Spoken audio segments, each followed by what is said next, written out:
The next story is a deeply disturbing investigation. A confidential internal memo that was accessed by the Associated Press has uncovered serious allegations involving the international aid group Doctors Without Borders.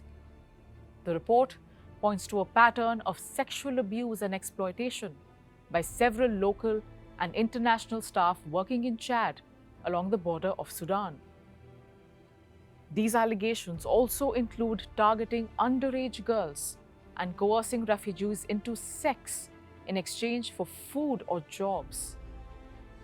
An investigation that raises troubling questions about accountability in one of the world's most vulnerable and long-drawn humanitarian crises.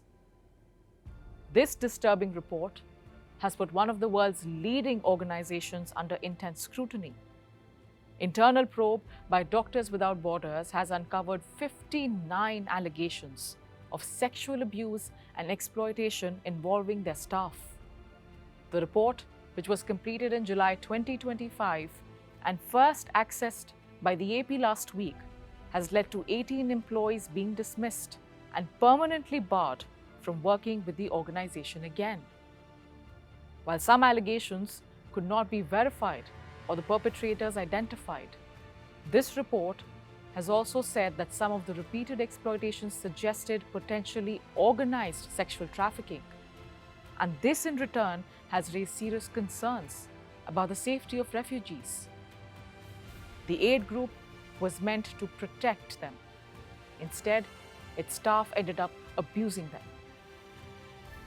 MSF, which is popularly known in English as Doctors Without Borders, launched this investigation in response to AP reporting that women had accused staff of sexually exploiting them in displacement sites in Chad, where hundreds of thousands have fled from Sudan's devastating civil war, the war which is now in its fourth year.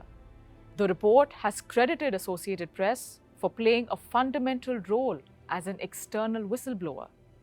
The findings suggest that abuse may have been far more widespread than previously believed.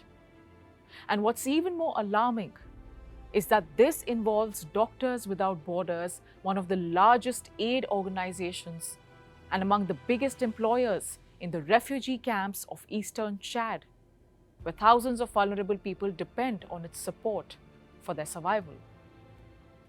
Sexual exploitation has repeatedly surfaced during humanitarian crises despite years of efforts by aid organizations to prevent this abuse.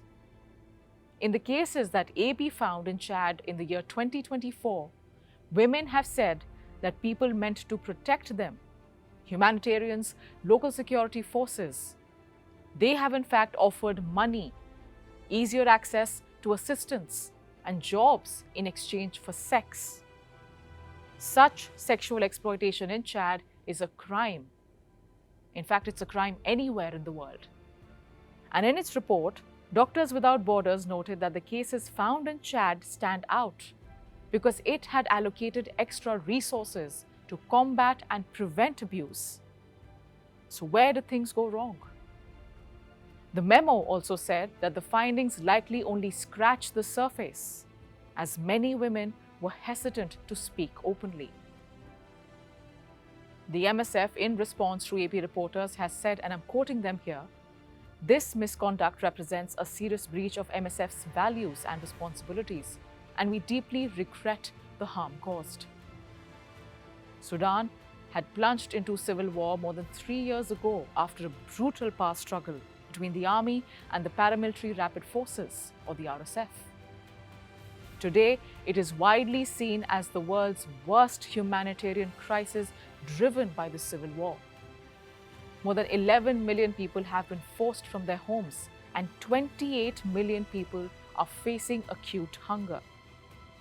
There is still no confirmed definitive death toll, but several estimates suggest at least 150,000 people have been killed, and the number could be as high as 400,000. The conflict has also been marked by horrific reports of mass sexual violence being used as a weapon of war. Men, women, and children have all been targeted, including babies, infants as young as 1 year old. And this is not the first time that humanitarian workers have faced such accusations. In recent years, aid workers across multiple countries around the world have been alleged of sexual exploitation, despite repeated promises by humanitarian bodies to end these abuses. For people who have already lost everything to war, aid workers are meant to be a lifeline, not another source of fear and abuse. These allegations are a stark reminder that humanitarian aid must also come with accountability. But the question now is, at what point will that really happen?